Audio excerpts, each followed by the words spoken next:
പ്രിയമുള്ളവരെ, ഒക്ടോബർ 25-ാം തീയതിയാണ് നമ്മുടെ മരിയൻ ജപമാല റാലി ഇവിടെ നിന്ന് അർത്തിങ്ങപ്പള്ളിയിലേക്ക്. രാവിലെ 6 മണിക്ക് ജപമാല റാലി ആരംഭിക്കാം. നിങ്ങളുടെ ഡേറ്റ് ഒന്ന് ബ്ലോക്ക് ചെയ്തിടാൻ വേണ്ടിയാണ് ഇപ്പോൾ ഓർപ്പിക്കുന്നത്. ബാക്കി അതിൻ്റെ വിഷയങ്ങളെല്ലാം അറിയിക്കും. ഇപ്പോൾ തന്നെ നമ്മുടെ കൃപാസനത്തിൽ വരുന്നവരുടെ വാട്സപ്പ് ഗ്രൂപ്പുകളെല്ലാം വാട്സപ്പ് ഗ്രൂപ്പ് ഓൺലൈൻ ജപമാല മധ്യസ്ഥ പ്രാർത്ഥനയുടെ ആരംഭിച്ചിട്ടുണ്ട്.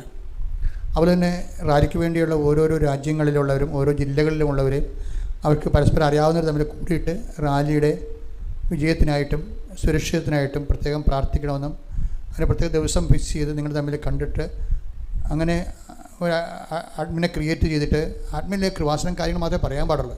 അല്ലാതെ വായ്പ ചോദിക്കുകയൊന്നും ചെയ്യരുത്. കഴിഞ്ഞ കൊല്ലം കുറേ ഫ്രോഡുകൾ കൃപാസനം വാട്സപ്പിൽ കയറിയിട്ട് അങ്ങോട്ടും ഇങ്ങോട്ടും ചാറ്റ് ചെയ്യാൻ തുടങ്ങി.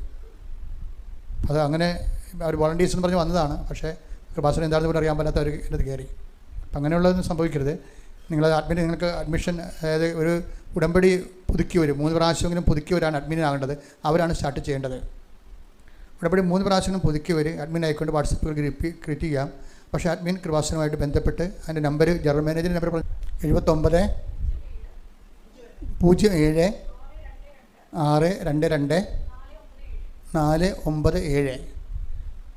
അപ്പോൾ ഒരു ഉടമ്പടി 3 പ്രാവശ്യമെങ്കിലും പുതുക്കിയവർ അഡ്മിനായിക്കൊണ്ട് നിങ്ങൾക്ക് പരിചയമുള്ള കൃപാസനത്തിൽ ഉടമ്പടി എടുത്തിട്ടുള്ളവരുടെ വാട്സപ്പ് ഗ്രൂപ്പുകൾ, ഉടമ്പടി എടുത്തിട്ടുള്ള വാട്സപ്പ് ഗ്രൂപ്പ് ഉണ്ടാകാം, എടുക്കാത്തതിൻ്റെ തെറ്റ് കയറ്റരുത്, അവർക്ക് അറിയാൻ പാടില്ല. അപ്പോൾ അതുകൊണ്ട് അങ്ങനെ ചെയ്തതിന് ശേഷം അഡ്മിന് ഇപ്പോൾ പറഞ്ഞ നമ്പറിൽ വിളിച്ചിട്ട് നിങ്ങളുടെ കൂട്ടായ്മ അച്ഛൻ നേരിട്ട് വിളിക്കുന്നുണ്ട്. അതുകൊണ്ടാണ് നിങ്ങളുടെ നമ്പർ, അഡ്മിൻ്റെ നമ്പർ ജനറൽ മാനേജർ കൊടുക്കണമെന്ന് പറയണത്. ആ കൂട്ടായ്മ അഡ്മിന്മാരെ അച്ഛൻ നേരിട്ട് വിളിക്കുന്നുണ്ട്. അഡ്മിൻ്റെ ഒരു സഹായിയെ കൂടി വിളിക്കും. അപ്പം അങ്ങനെ ഈ ദിവസങ്ങളിൽ ആഗസ്റ്റ് മാസം തന്നെ അത് വിളിക്കുന്നതായിരിക്കും. ഇനി ഒരു ജാഗ്രത വേണം. നമ്മൾ ലോകത്തെ ഏറ്റവും വലിയ ദൈവാനുഗ്രഹത്തിൻ്റെ ഒരു പാതയിലേക്ക് പോവുകയാണ്. ഒക്ടോബർ 25-ആണ് ജപമാല റാലി. ഓക്കെ അല്ലേ? നിങ്ങളുടെ ബാക്കി വിഷയങ്ങൾ, ഓരോരുത്തരുടെയും സങ്കട വിഷയങ്ങൾ മൗനമായി ദിവ്യകാരുണ്യ തിരുസേനയും ഈശോയുടെ അമ്മയുടെ മാധ്യസ്ഥ സമർപ്പിക്കേണ്ട സമയമാണിത്.